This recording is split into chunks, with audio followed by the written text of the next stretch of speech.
What's up, YouTubers? Today we're going to talk about the Cold Steel SR1 Lite. I'm kind of doing this one off the cuff.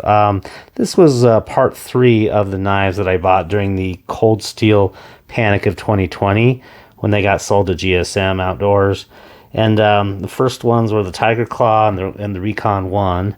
And so yeah, it's about time to get this one done. And then the other two, which will be forthcoming, will be my comparison knives. And then I'll go into just a couple specs. And I'm going to actually cut in some stuff. So the Cold Steel Formax Scout, actually lengthwise, they're pretty darn similar. But the Formax Scout obviously has a much bigger one. And the last one is, hopefully I don't hit my tripod, is the large Luzon, and it looks like it does fit on there. So it's obviously much longer. It's actually much thinner and slicier, so I look forward to kind of playing with that one in a little bit. But I wanted to go ahead and get this SR1 Lite out because I have a specific use for it. So let's jump right into this. Spec wise, I measured this at, this is a 4-inch blade. It weighed 6.7 ounces, so just short of a half of a pound. Very, very thick steel. Blade stock for this one. This is not a slicer. I'm not going to pretend that it is a slicer. It cost about $60, I think, and actually that's the current price as well. And I think that was all. 8CR13 MOV steel, and I will say absolutely, compared to all the CRKT steel that I've used, that this stuff does not chip. This one I really kind of beat it up, and I'm actually going to go ahead and intercut some things at the very end of this. Let's see how the SR1 Lite cuts plastic packaging. I already kind of started this just to see, and I figured, oh, you know what, I'll go ahead and get some of this sort of stuff on camera. It's not the greatest and most accurate slicer, but it certainly busts through this sort of stuff if you need. And it definitely is sharp. You know, I'll see after I beat the heck out of this knife how well it maintains an edge. One thing I already knew this was going to be awful on is, let's just try to go ahead and cut some cardboard here. And it starts off fine, but it definitely, you can see, you know, you can wiggle its way through single, but you can see how the shoulders just get caught up on cardboard. So this is not a great cardboard slicer. Nobody's ever expecting this to be a great slicer, so just wanted to get some of this stuff captured on camera. Maybe I'll see if I have some fruit or something I could cut. I'm going to try to cut this cork here a little bit more precision. I didn't have any good fruit that would kind of be fleshy like an apple. All I got are oranges, and of course this thing will work through there. But of course the first 1/4 inch, this is going to do great on a cut. But then it's just such thick stock that it's just basically starting to split it. And you can see that's exactly what happened, is it just splits things at that point in time. So this is going to cut good for a 1/4 inch on something, but that's about it. Not a slicer. Let's go ahead and do a twist tie while I'm at it. Kind of harder use stuff. We'll just kind of put that in there. This should be pretty good just because this can just kind of brute force it. I'll get that on camera. Just do a twist or a pop. There we go. Let's go ahead and cut some paper. This is good old notebook paper. I'm not sure if that's getting caught up on. Well, there's no chunks there, so it might just be this very obtuse angle, but it definitely will cut. Well, that's not a great cut there. I mean, I can definitely say that this is sharp enough that it's going to cut paper. This spine looks pretty flat. Let's see if we can't throw a spark with it.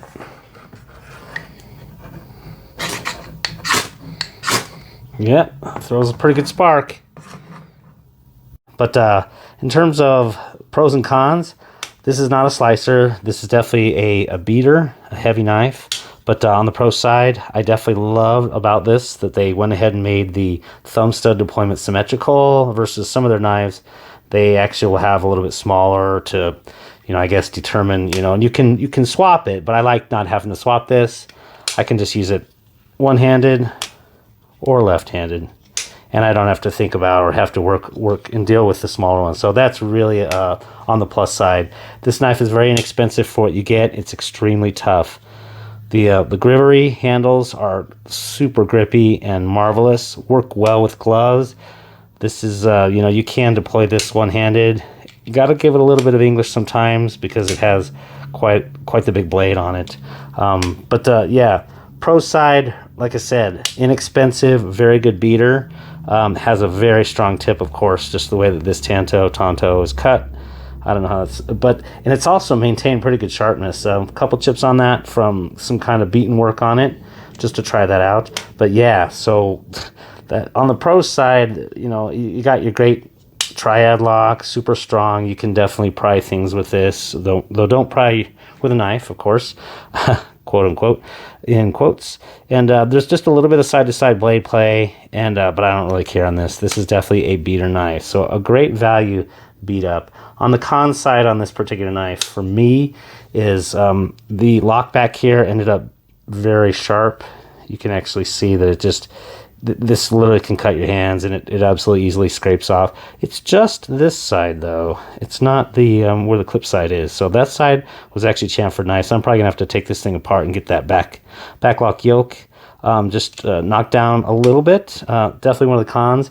The pocket clip actually is much better than I found the Tiger Claw in terms of I can get it over my pants, but in combination with this really rough Grivex or Grivery, it'll tear your pocket apart. So don't even think about using that unless you want to tear your pockets apart without first sanding that. And I may or may not sand that. I'm probably not actually. I'm going to leave this. My purpose is to leave this in a vehicle, which I'm kind of jumping to the end. If you want to jump to the end, I can tell you right now, you're going to want to basically, this is a great beater to leave in a vehicle for many different purposes, whatever you needed to do. So it's very useful for that. Could break a window. It's just super heavy. Also on the con side, I would say the detent is too light. You can basically flick this thing out really easy, and it's a combination of a couple things. One is that it has a very heavy blade here, obviously, with that massive stock.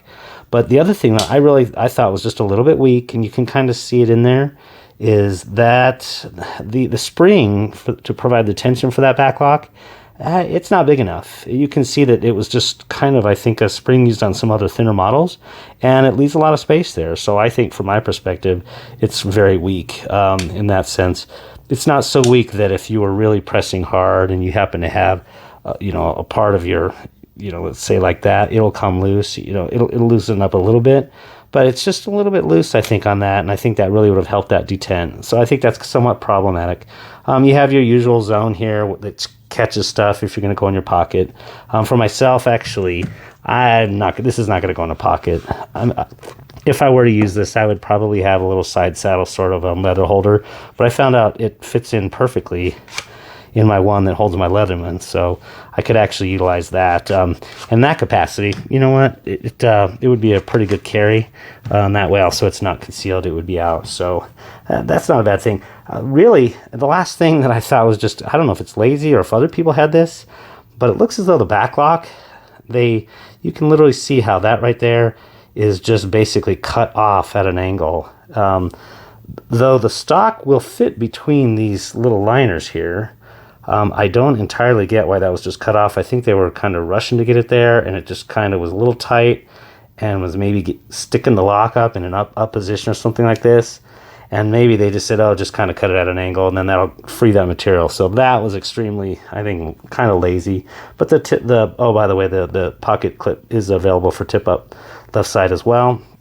On the whole, really, this is a great beater knife. Leaving the garage, you can really beat it around. HCR 13 MOV is going to sharpen up easy. It's for cutting 1/4 inch deep, I found. Anything above that, and it's just too thick, behind that edge to really slice anything at all beyond about 1/4 inch or so. So hope you did like this. Go ahead and hit like and subscribe. Subscribe down that corner. If you did, have a great day for yourselves, and take care now.